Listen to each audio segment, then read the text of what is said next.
Finally after 3 years Pakistan ने home में test series जीत ली है और ये जीत सिर्फ एक नॉर्मल विक्ट्री नहीं है। जो लोग भी क्रिकेट को फॉलो करते हैं उन्हें मालूम है कि पाकिस्तान को इस जीत के साथ एक टेम्पलेट भी मिल गया है कि गोइंग फॉरवर्ड कोई भी विजिटिंग टीम आएगी तो उन्हें पाकिस्तान में कैसी पिचेस मिलेंगी।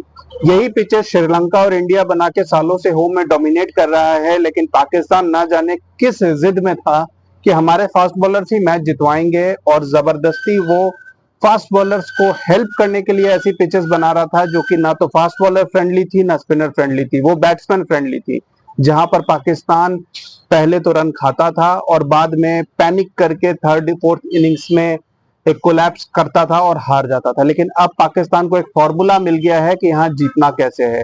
जो लोग ये कंप्लेंट कर रहे थे, स्पेशली खुद पाकिस्तान के कोच अजहर महमूद ये कंप्लेंट कर रहे थे हमारे पास तो स्पिनर्स ही नहीं है, अगर हम स्पिनिंग पिच बनाएंगे तो भी हार जाएंगे।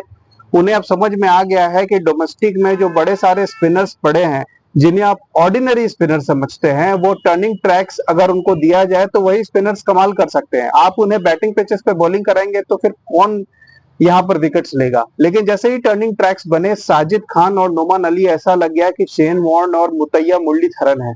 उन्होंने आकर के यहाँ इंग्लैंड के आखिरी 40 विकेटों में से 39 विकेट्स इन दोनों ने लिए। आप इमेजिन कर सकते हो, 20 विकेट लिए नोमान अली ने और 19 विकेट लिए साजिद, और साजिद को मिला है मैन ऑफ द सीरीज, क्योंकि उसके अलावा उन्होंने बैटिंग में भी कंट्रीब्यूशन किया है और उनके जो विकेट्स थे वो कई बार ऐसे क्रिटिकल स्टेजेस पे लिए हुए विकेट्स थे कि उन्हें deservedly man of the series मिली है।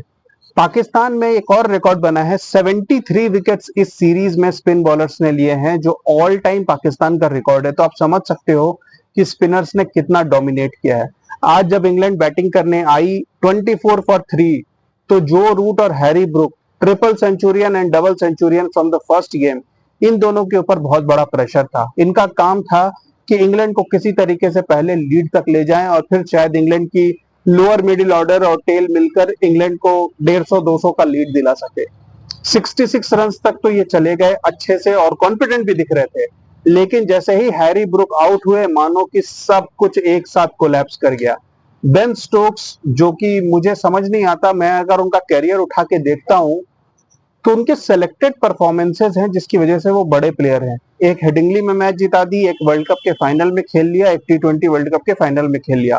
ह्यूज गेम्स, बिग परफॉर्मेंसेज, लेकिन क्या वो प्लेयर ऑफ द टूर्नामेंट वाले परफॉर्मेंसेज देते हैं? नहीं, वो 6-7 में से 1 या 2 मैच परफॉर्म करते हैं।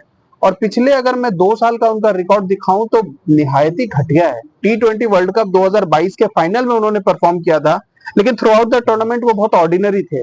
2023 वर्ल्ड कप में तो उनकी परफॉर्मेंस छोड़ ही दीजिए, वो बिल्कुल खेल ही नहीं पा रहे थे। एशेज में भी घटिया खेला।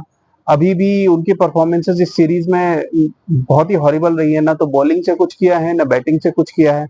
तो मुझे एग्जैक्टली समझ नहीं आता कि बेन स्टोक्स एक्चुअली में बहुत ज्यादा टैलेंटेड है या वो मूडियल है कि किसी दिन बस खेलना है। क्योंकि इस सीरीज में तो उनकी परफॉर्मेंस देख के मुझे ऐसा लगा कि वो और ऑली पोप, ये दोनों तो इस टीम में रहना डिजर्व भी नहीं करते हैं।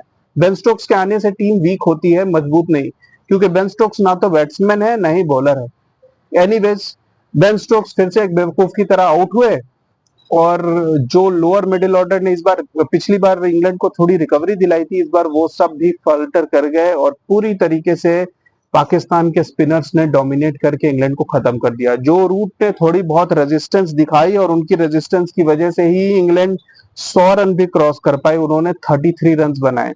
उसके अलावा किसी ने कुछ भी कंट्रीब्यूशन नहीं किया। जैक लीच ने 10 रन बनाए और गस एटकिंसन ने 10 रन बनाए, बस ये दोनों डबल फिगर्स तक पहुंचे और 112 रन पे इंग्लैंड की टीम ऑल आउट हो गई। पाकिस्तान के पास एक छोटा सा टारगेट था 36 रन का, जो साइम अयूब की विकेट गिरने के बाद पाकिस्तान ने 3 ओवर में पूरे कर लिए और 2-1 से एक हिस्टोरिक सीरीज विक्ट्री अचीव कर ली। Man of the match Saud Shakeel को दिया गया, वेल डिजर्व्ड, क्योंकि इस पिच पे 134 रन की इनिंग्स जो उन्होंने खेली थी वो एक टफ थी। इस पिच पे कोई सेंचुरी बनाता है तो वो एक्चुअली स्पिन का अच्छा प्लेयर है और साउथ शकील ने साबित किया कि पेस के खिलाफ उनकी प्रॉब्लम्स हैं, लेकिन क्वालिटी स्पिन और टर्निंग ट्रैक्स पर वो टिक के एक अच्छी इनिंग्स खेल सकते हैं।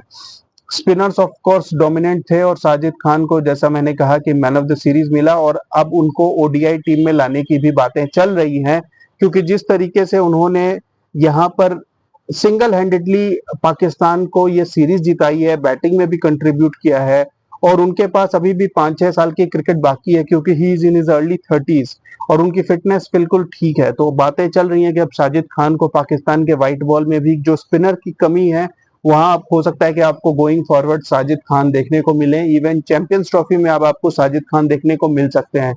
तो overall a huge victory for Pakistan, a big relief for Pakistan, क्योंकि पाकिस्तान की क्रिकेट बहुत नीचे चली गई थी और इन जनरल भी क्रिकेट के लिए अच्छा है कि एक टीम जो इतनी गिरी हुई थी वो रिकवर करके ऊपर आ रही है। और ये बाकी टीम्स के लिए भी एक लेसन है कि अगर आप थोड़ा गिर रहे हो तो चेंज द टेम्पलेट। पाकिस्तान ने बहुत बड़ा रिस्क लिया था इस सीरीज में।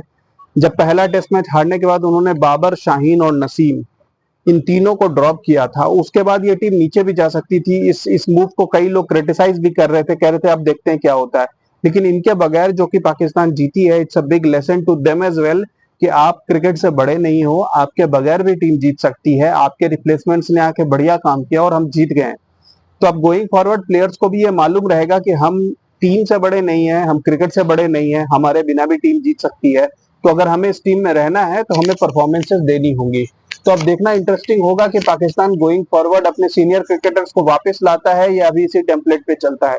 ऑस्ट्रेलिया टूर के लिए स्क्वाड का अनाउंसमेंट आज या कल में होना है और अब मैं इसी का वेट कर रहा हूं कि क्या सीनियर क्रिकेटर्स की वापसी होगी या कामरान गुलाम, साजिद खान और कुछ यंगस्टर्स के साथ इस टीम को भेजा जाएगा और सीनियर क्रिकेटर्स को सीधा साउथ अफ्रीका टूर में बुलाया जाएगा।